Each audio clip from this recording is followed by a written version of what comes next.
মামা, তোমার সেই ভাইরাল ডায়লগটা আর একবার একটু দাও তো। ডাক্তার সাহেব, স্ত্রীর ডেলিভারির সময় স্বামীকে ডেলিভারি রুমে যেতে দিন, যাতে সে কোনোদিন বলতে না পারে তুমি আমার জন্য কি করেছো। যখন সে তার প্রসব বেদনার যন্ত্রণাটা দেখতে পাবে, তখন সে বুঝতে পারবে তাকে বাবা ডাক শোনানোর জন্য একটা মেয়ে কতটা কষ্টের শিকার হয়।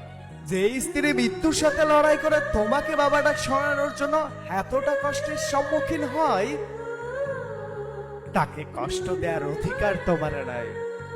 নারী, তুমি পারো বটে, শত অবহেলা সহ্য করার পরও তারপরও সকলকে খুশি করার জন্য আপ্রাণ চেষ্টা করে যাও।